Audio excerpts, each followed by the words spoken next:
How's it going? That was Only Living Witness with Prone Mortal Form. And there's a little bit of a theme going on with this episode of Plague Diaries. Boston being part of that theme. Anyway, I'd like to thank everyone for checking this out. We're here on episode 20 of the Plague Diary. And last episode I couldn't believe we'd done 19 of these things. But we're up to 20, and this finds us in the closing days of 2020, possibly one of our worst years.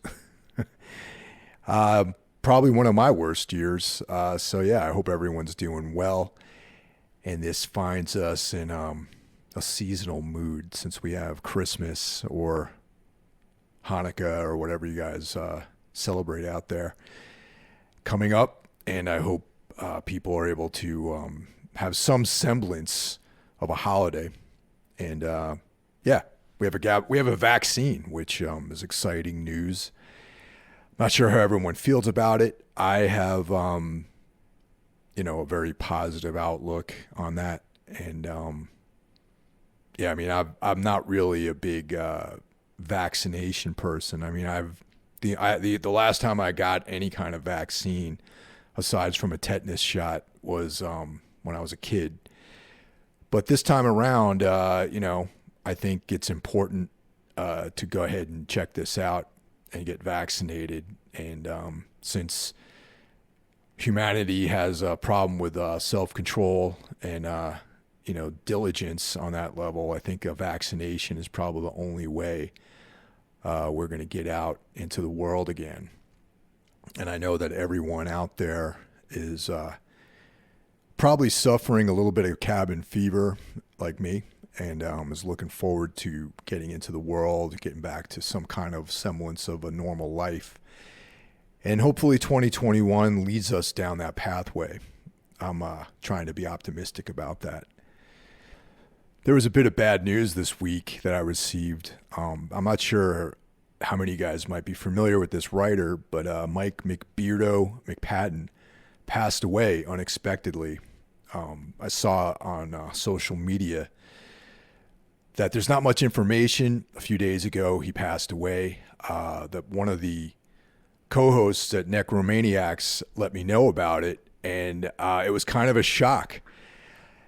I don't know how many of you guys out there listen to the other podcasts, Necromaniacs, or follow horror films, but Mike was a guest, I don't know, maybe 5 years ago, something like that. Great guy. I really was shocked. I mean, he's a young man, way too young to pass away. And I remember Magnus over at Bazillion Points hooked me up. Or actually, Magnus is no longer at Bazillion Points, but back then he was working PR for them. And Mike's book, Heavy Metal Movies, had come out, and Magnus pitched him as a possible guest for one of the various things that I was involved in.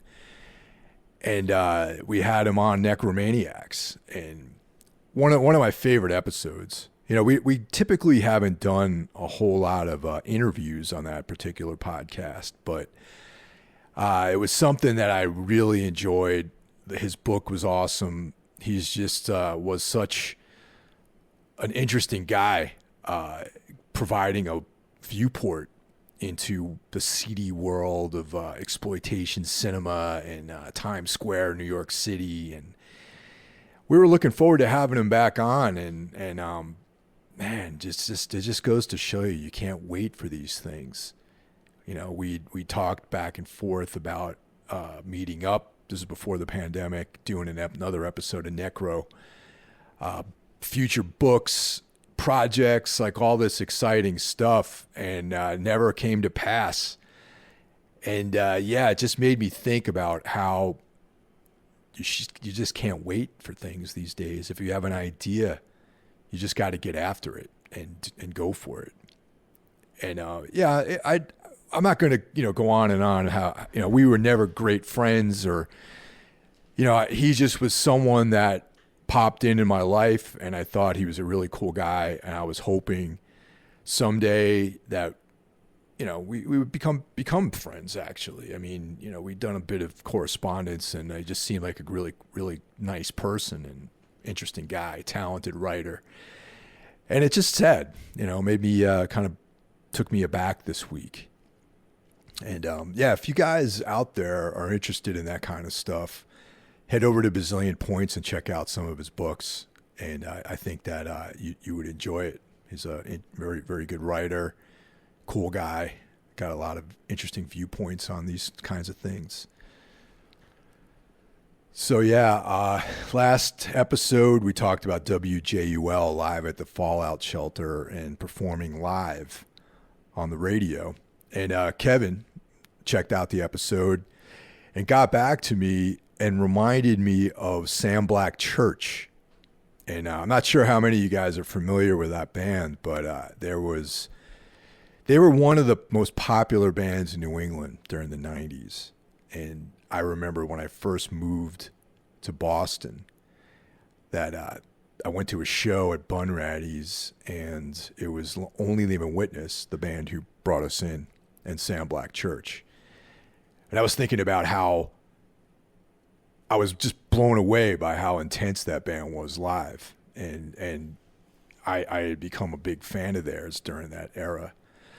But, Kevin, thanks for letting me know that there's actually a documentary about this band available. And I'm going to pick up a copy. I haven't had a chance to look for it yet, but I'm going to try to order a copy and check it out. I did a little bit of reading on it.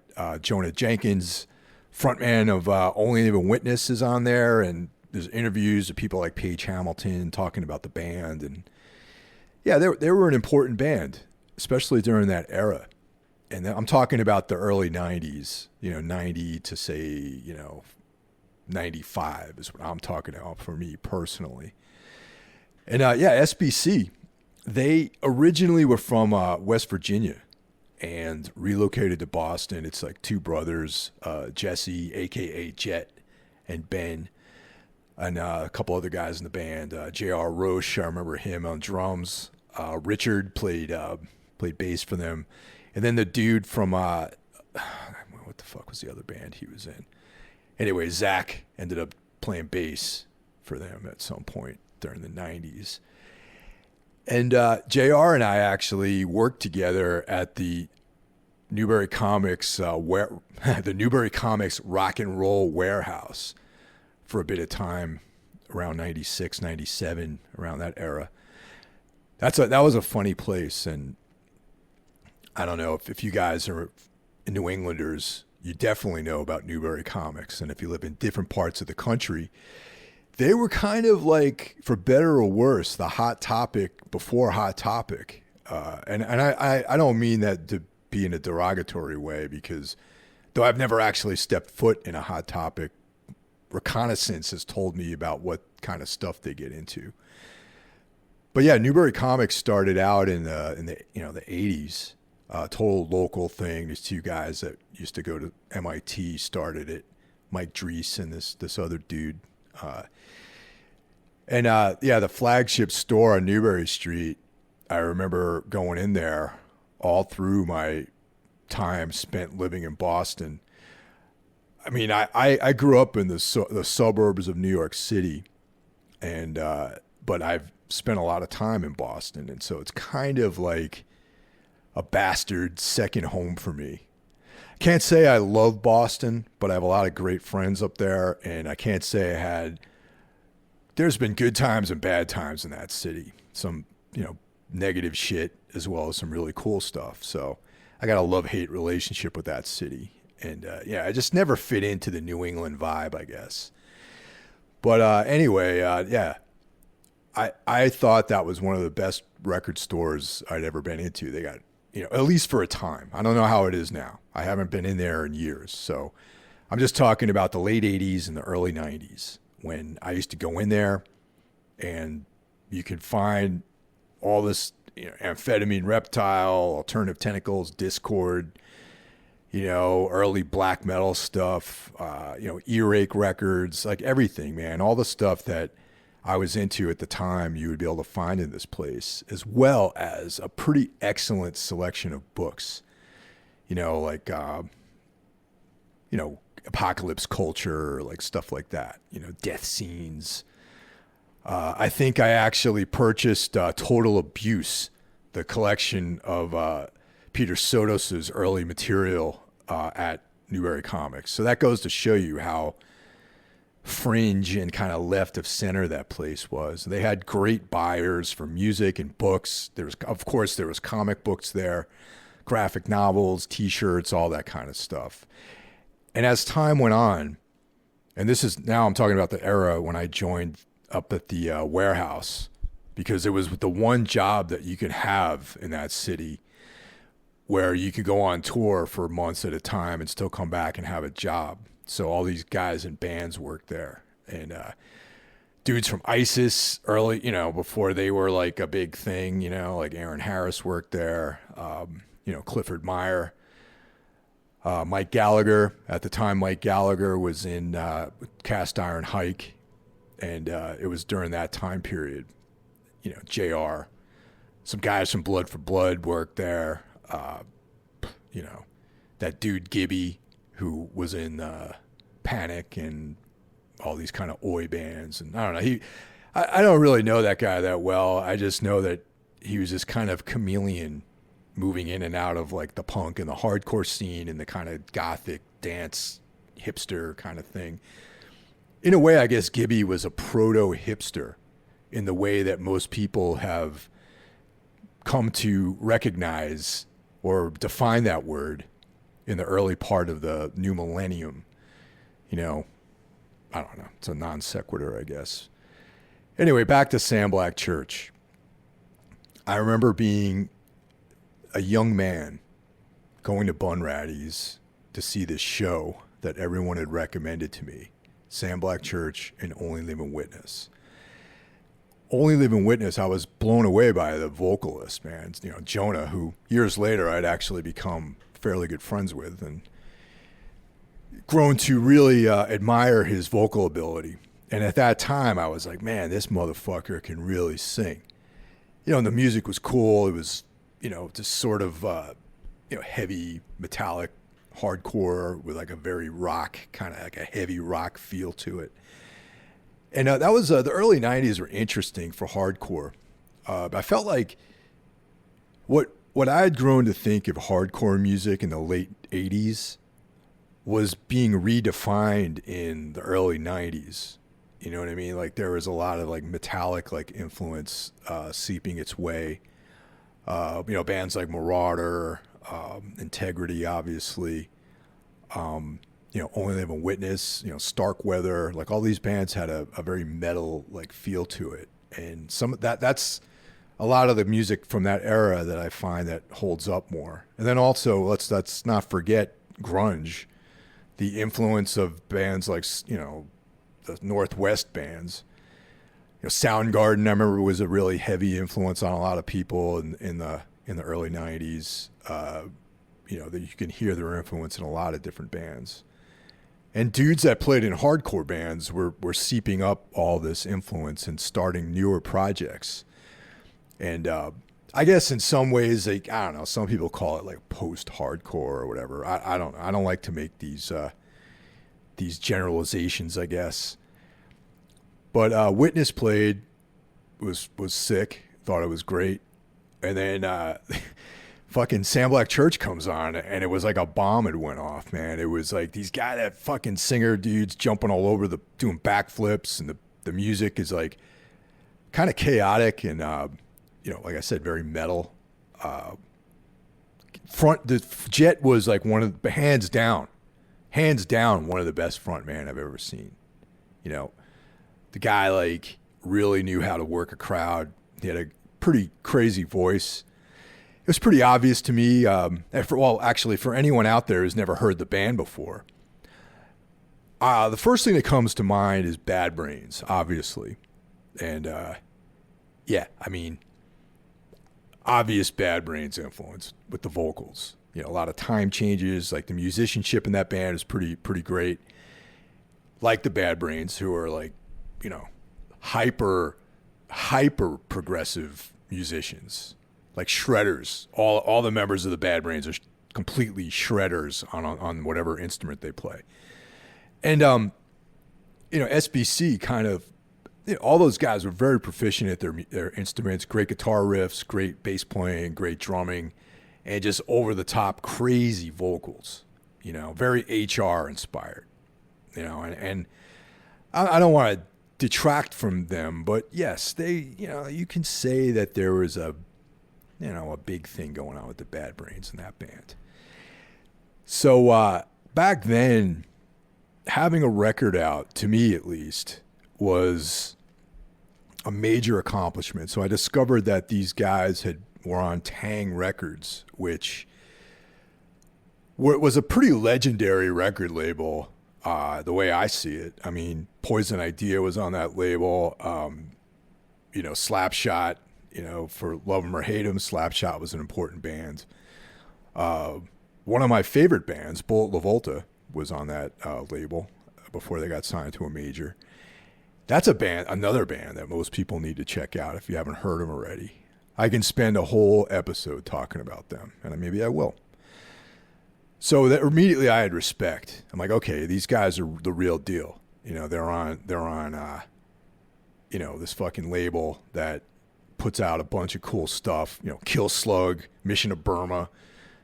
Great, you know, the Lemonheads, you know, kind of like a weird, well, you know what, fuck that. Maybe in 2020, looking back, the Lemonheads seemed like an odd fit on that label. But in the early 90s, man, the late 80s, the Lemonheads were pretty punk rock. If you go back and you listen to those early records, like Creator, and, you know, they have a record called Creator, not the band, but there was like a punk rock thing going on, like a very Husker Du, you know, Bob Mould Replacements kind of thing. They had a lot of these references to Charles Manson, which I really dug. And yeah, I mean, it all made sense. Sam Black Church, Lemonheads, Slapshot, Bullet La Volta, you know, Mission to Burma, you know, Spore, who my former bandmate Al Nayor was on. It was in Spore. Very Poison Idea. Like, you can't, you know, just look at that lineup. Tang Records. They had the record store in Harvard Square. The kids will have their say, which was a pretty crucial place back then. And Sam Black Church was part of that. And then I also discovered they were on the East Coast Assault compilation, which, you know, that had, you know, Starkweather was on that, another incredible band. Marauder, like one of my early favorites. And yeah, they were the real deal. And, you know, for years they dominated Massachusetts and the rest of New England as like one of the biggest draws, like, around.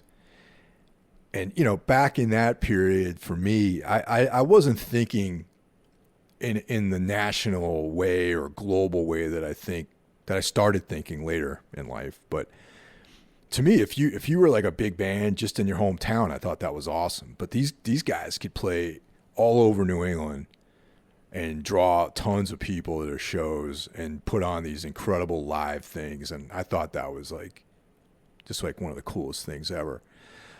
A couple of years later, I'd started this other band, Otis, and we were rising up through the ranks of local bands and regional bands or bands in New England or whatever you want to call it. And, you know, that band never, even though we toured in Europe and, you know, we toured a lot of the country, I never really felt like we had become like a national thing. You know, we were, you know, just kind of getting by doing our thing. But we played a bunch of dates with Sam Black Church, and, you know, we got sort of friendly with those guys, and we ended up sharing a practice space with them down in the south end of Boston, which was not what it is now. Like, now it's like a way different type of neighborhood than it was back then. And So I thought that was cool. Like, we were sharing a practice space with this, like, in my mind, this very successful band. And, we played shows together and all this kind of stuff. And I thought that was really cool. South Boston in the 90s, there was like the infamous Thayer Street, which is like where there were these lofts and all these like really cool, like artsy types had lived there. And, there would be loft shows. I've never went to any of these Thayer Street loft shows myself. I think I'd come to live in that city maybe after the heyday of that scene. But I was told at least that there was like tons of loft shows down there. And, Slaughter Shack was a big player of those types of shows, with my understanding at least. So our space was down there. There was this guy, Dez, who runs all the practice. He's like the Tony Soprano of Boston rehearsal studios. So he had a space down there that he owned it. He had has many spaces throughout Boston. And we had this pretty killer spot down there. You can drive your van right into it, load out, and then leave. It was cool. And the neighborhood was like pretty dodgy, I remember. And at the time, I was living in South Boston, several blocks away with a girlfriend that I had. And the rest of the guys lived in Alston. And they would drive the van to practice, but I would walk oftentimes. And I just remember thinking, like, it was kind of like they would drive me back, but you got to remember the dude who owned the van, or you don't have to remember because you probably don't know this in the first place, but the guy who had the van, there was always like a weird thing between me and him. And I think he enjoyed the fact that he was forcing me to walk through this potentially dangerous neighborhood to get to practice. So a lot of times I'd arm myself with like mace or like a knife or something like that, just in case somebody tried to jump me, because there was always in the back of my mind, there was the infamous story, and I'm not going to mention his name because I don't want to contribute to the fantasy of a fantasy world of his persona.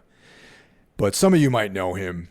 And I just don't want to mention him by name because I actually think that the majority of the legend that he has is mostly fake. So this, I do know, happened.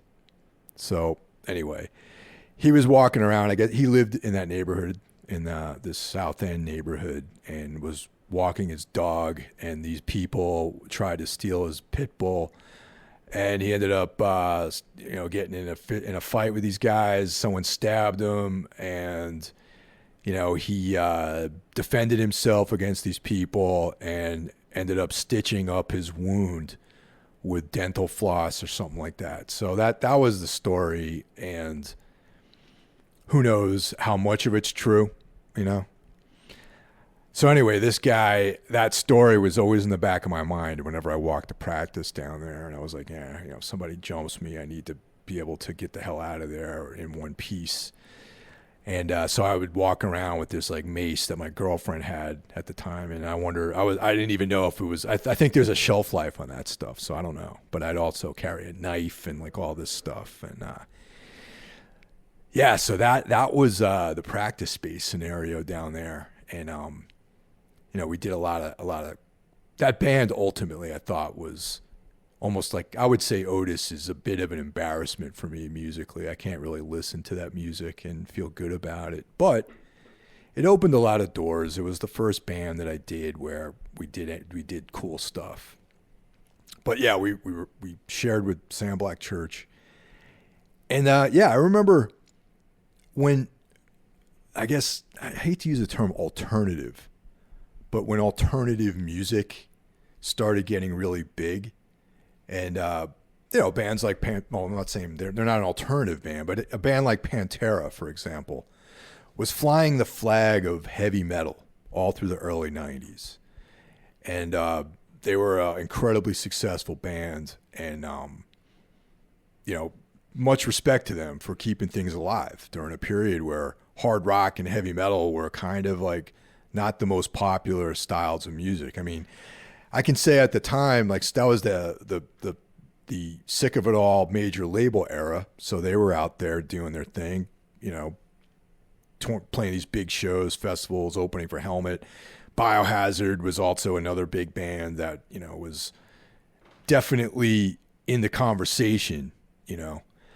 And I always thought that Sam Black Church would have been a great entry. They would have been at home with all those bands. Incredible live show, great players. But yeah, I often wondered why they never were able to cross over that way. What was the story behind all that? I mean, ultimately they disbanded, I think, in 2000. So all through the 90s they were active. They after their stint with Tang Records, they signed to Wonder Drug, and which is ran by my high school friend Ken Smar. But yeah, they never made it to a major label, and I thought they were like, you know, with bands like Machine Head and all that sort of stuff being signed to majors. I always wondered why they never got big in that way. Maybe it's like that Boston curse that everyone talks about. You know, I mean, it's hard to really pinpoint why that band never got their due. But anyway, I always thought they were great. I would go out of my way to see them live because it was just chaos whenever they played. And Boston was a rough place at that time too, man. Its shows were notoriously violent during that period. And Sam Black Church and another band of note is the band Tree, which I respect them more than I actually enjoy their music.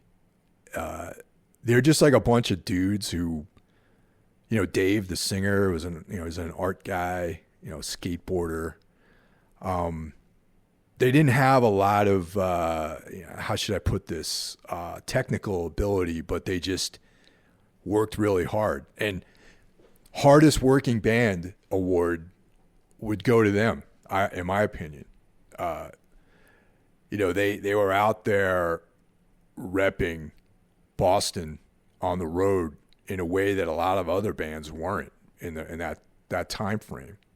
You know, I got to say they probably inspired me to with the reality of the way that they would tour, and I was like, man, if they can do this, then I can do this. And I took their lead, man. They were like a local band, a bunch of dudes. Like, I'd seen them play a few times. I was like, this is cool, you know, whatever. Not my thing. I wouldn't do this, you know, this type of music, but I had to give them credit for being a band that was actually doing it in a real way.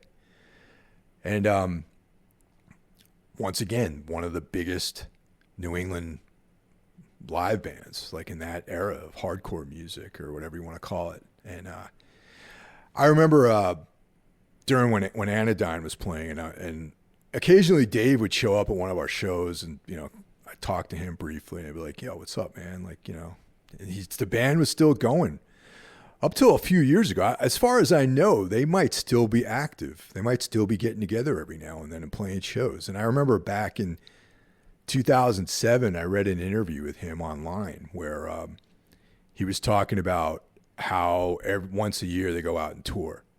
And I don't know. I don't know what the deal with their records were. If they put records out or they're just playing old songs or whatever. I know that they had a network of people that really dug them. And in the interview, he was just talking about how he feels fortunate that he's just able to do this still. And I thought that was really cool because I have the same feeling. I mean, I feel fortunate to be able to go out and people still give a shit about the music I make. So I thought that was really cool.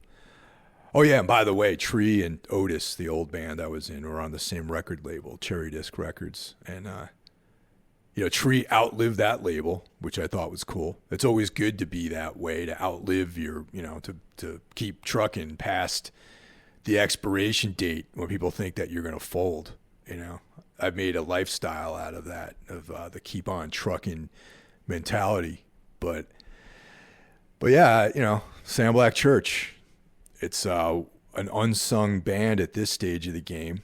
And I think that, they're worth mentioning, especially on this podcast.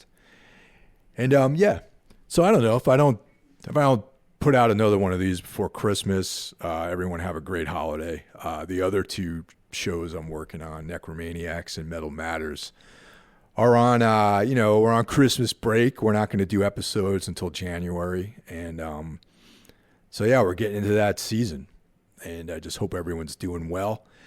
And hang in there, and we'll talk to you next year. Take care now.